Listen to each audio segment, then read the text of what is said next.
Is that a nick? Is that a nick? There was a sound. It's hooked on. Here's another.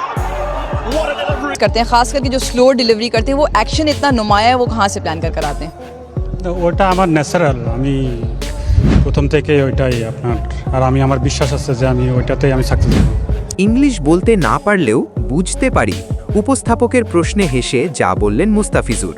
সংযুক্ত আরব আমিরাতে চলমান international টি-20 লিগে যেন দুর্দান্ত এক ছন্দে ধরা দিয়েছেন বাংলাদেশের কাটার মাস্টার মুস্তাফিজুর রহমান। ম্যাচের পর ম্যাচে আগুন ঝরানো বোলিংয়ে তিনি প্রমাণ করে চলেছেন কেন বিশ্বের ব্যাটসম্যানদের কাছে তিনি এখনও এক রহস্যের নাম। এক ওভারেই ম্যাচের মোড় ঘুরিয়ে দিলেন ফিজ। রোববার 21 ডিসেম্বর গালফ জায়ান্টসের বিপক্ষে নিজের সপ্তম ম্যাচে নেমে অবিশ্বাস্য এক স্পেল উপহার দেন মুস্তাফিজুর। এক ওভারে মাত্র 4 বলের মধ্যেই 3 উইকেট তুলে নিয়ে পুরো ম্যাচের চিত্র বদলে দেন এই বাঁহাতি পেসার। টপ অর্ডার ভেঙে চুরমার, ব্যাটসম্যানদের মাথায় আতঙ্ক, দর্শকদের করতালি আর উচ্ছ্বাস।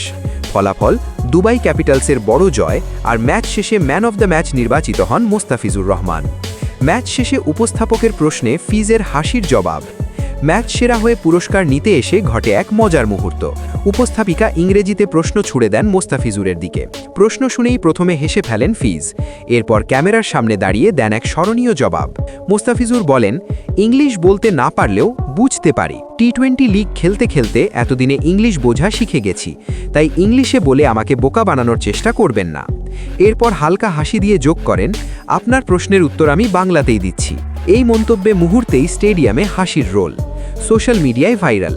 আমারও প্রমাণ, ফিজ শুধু মাঠেই নয়, কথাতেও সোজাসাপটা ও আত্মবিশ্বাসী। ফিজ মানেই আলাদা এক ব্র্যান্ড। ইংরেজি কম জানলেও ক্রিকেট বোঝেন নিখুঁতভাবে। চাপের মুহূর্তে মাথা ঠান্ডা, আর বল হাতে বিশ্বসেরা ব্যাটসম্যানদের জন্য দুঃস্বপ্ন। ইন্টারন্যাশনাল টি-20 লিগে মুস্তাফিজুরের এই পারফরম্যান্স শুধু দুবাই ক্যাপিটালসের জয়ই নিশ্চিত করেনি, বরং আবারও বিশ্ব ক্রিকেটে বাংলাদেশের নাম তুলে ধরেছে গর্বের সঙ্গে। কাটার, বুদ্ধি আর আত্মবিশ্বাস, এই তিনেই মুস্তাফিজুর রহমান।